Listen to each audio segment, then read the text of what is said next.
আমাদের শহীদ মার্চের রুট হবে রাজু ভাস্কর্য থেকে শুরু করে নীলক্ষেত হয়ে নিউ মার্কেট, কলাবাগান, এরপরে ধানমন্ডি পার হয়ে মানিক মিয়া এভিনিউ হয়ে, অর্থাৎ সংসদ ভবনের সামনে দিয়ে ফার্মগেট, কাউরান বাজার, শাহবাগ, আবার রাজু ভাস্কর্য হয়ে আমাদের জাতীয় শহীদ মিনারে গিয়ে শেষ হবে। 5ই আগস্ট সকাল 10টায় যখন বৃষ্টি হচ্ছিল, 11টার দিকে অ্যাপ্রক্সিমেট যখন আবার আমাদের সকল ইন্টারনেট বন্ধ করে দেওয়া হলো, কিংবা 12টার দিক ইন্টারনেট আসার পরেও আমাদের 2টায় যখন শাহবাগে একত্রিত হওয়ার কথা ছিল, তার ঠিক 2 ঘন্টা পূর্বেও কিন্তু পুরো বাংলাদেশের ছাত্র জনতার মধ্যে এটুকু চিন্তা কাজ করছিল যে আমরা যে জন্য নিজের জীবনের রিস্ক নিয়ে শাহবাগের দিকে ছুটে যাব সেটি সফল হবে কিনা। কিন্তু তার ওই চিন্তায়, চেতনায়, স্পিরিটে, আগ্রহে, কিংবা তার ওই যে মনের যে একান্ত চাওয়া যে এই ফ্যাসিবাদের পতন ঘটাতে হবে, সেই জায়গায় কিন্তু বিন্দুমাত্র কমতি ছিল না। তারপরও ওই 2 ঘন্টা আগে সামান্য যদি মনের কোনো আশঙ্কাও থাকে, সেটি নিয়েও সবাই যখন নেমে পড়ল, তখনও এই ভাইরা, এই বোনেরা যারা বুক পেতে দিয়েছিল, তারা কিন্তু নিশ্চিত ছিল না এই ফ্যাসিস্টের পতন হবে কিনা। কিন্তু 3 দিক থেকে, ওই উত্তরা বিএনএসের দিক থেকে বলি, বসুন্ধরা, রামপুরা, বাড্ডা, বনশ্রী, প্রগতি সরণির ওই 1 নম্বর 2 নম্বর সেক্টরের দিক থেকে বলি, কিংবা আমার এই চিটং রোড, শনিরাখড়া, যাত্রাবাড়ি এই একটি সাইড দিয়ে বলি, এই 3টি সাইড সহ পুরো ঢাকার সকল রাস্তা দিয়ে যখন এক প্রকার আবাবিল পাখির মতো লক্ষ লক্ষ মানুষ রাস্তায় নেমে আসে, তখন ওই ফ্যাসিস্ট সরকারের পতন হয়, তারা দেশ ছেড়ে পালাতে বাধ্য হয়। সেই জায়গায় আমরা বিশ্বাস করি, আমরা চাই আগামীকালকেও সেইভাবে গণজোয়ার নেমে আসুক। এবং আমরা আমাদের জায়গা থেকে একটি জিনিস বলতে চাই, যে যেখান থেকে যেভাবেই পারেন, আমাদের ঢাকায় সেন্ট্রালি আমাদের এই শহীদ মার্চটি শুরু হবে ঢাকা বিশ্ববিদ্যালয়ের রাজু ভাস্কর্যের সামনে থেকে।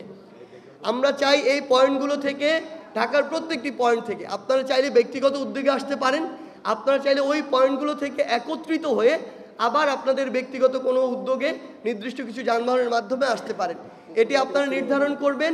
এটি আগামীকাল বিকাল 3টায় ঢাকা বিশ্ববিদ্যালয়ের রাজু ভাস্কর্যের সামনে থেকে শুরু হবে।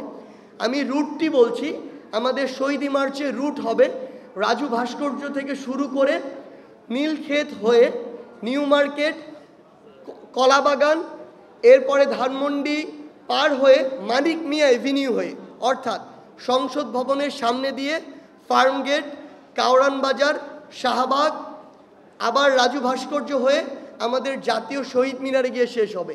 এবং সেখানে আমরা প্রত্যাশা করি আমাদের শহীদ পরিবারের একজন মা, একজন বাবা, একজন ভাই, একজন বোন তাদের জায়গা থেকে তাদের চাওয়াগুলো বলবেন, তাদের অনুভূতিগুলো বলবেন, এবং পরবর্তী বাংলাদেশের তরুণ প্রজন্মের কাছে, ছাত্র জনতার কাছে তারা কি চান সেটি তারা তাদের জায়গা থেকে উপস্থাপন করবেন।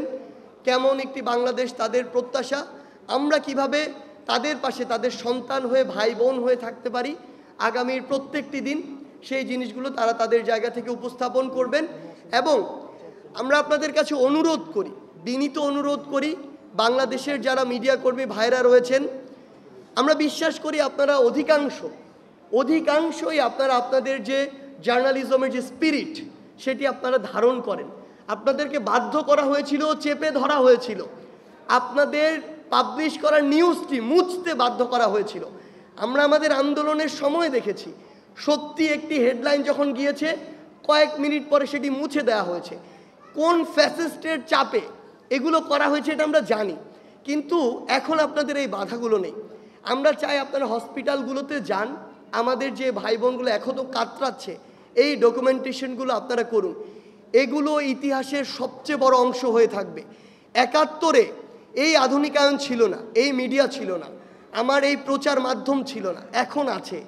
এখন যদি আজকে থেকে 100 বছর পরে আমরা সত্যি তথ্যগুলো পুরো বাংলাদেশের পরবর্তী প্রজন্মের সামনে না তুলে ধরতে পারি, এই ব্যর্থতার দায়ভার, এই লজ্জার দায়ভার, এই সীমাবদ্ধতার দায়ভার আমাদের প্রত্যেককে নিতে হবে, যার ভার অনেক শক্ত, যার ওজন অনেক বেশি।